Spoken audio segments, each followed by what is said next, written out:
মুরলি একটি বল দেওয়ালে ছুড়ে মারে, কিন্তু বলটি ফিরে এসে তার মাথার উপরে পড়ে। এটা দেখার পর সবাই হেসে ওঠে। তারপরে মুরলি আবার বল ছুড়ে মারে, কিন্তু সে বলটি ধরে ফেলে। তখনই গির্জার ফাদার সেখানে এসে বলে, আমার কাছে ব্যাটও আছে, তুমি কি ক্রিকেট খেলতে পারো? তা শোনার পর ছোট মুরলি খুবই খুশি হয়ে যায়। এদিকে মুরলির বাবা পড়ে যাওয়া দুধ পরিষ্কার করতে বলে। মুরলির সঙ্গে সঙ্গে সেই দুধ মুছে ফেলে এবং ধীরে ধীরে সবার সঙ্গে মিশে যেতে শুরু করে। সময় কেটে যায়, মুরলি ধীরে ধীরে বড় হয় এবং প্রথম বোলিং করে। প্রথমবার খেলতে গিয়ে সে খুশিতে কেঁদে ফেলে। প্রথম বলেই সে ব্যাটসম্যানকে আউট করে দেয় এবং অবশেষে সে নিজের দলকে জেতায়। তখন তার কোচ তাকে বলে, মুরলি তুমি খুব ভালো খেলেছো।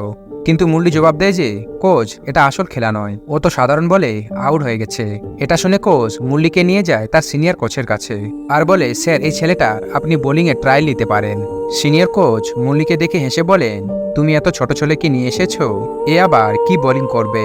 কিন্তু কোচ জোর গলা দিয়ে বলেন, স্যার, একবার সুযোগ দিন। অবশেষে সিনিয়র কোচ মুরলিকে সুযোগ দেয়।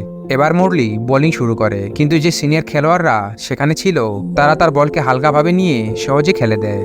তাই সেখানে থাকা সবাই মুরলিকে দেখে হাসতে শুরু করে। এরপরে কি হলো তা জানবো আমরা পরবর্তী পর্বে।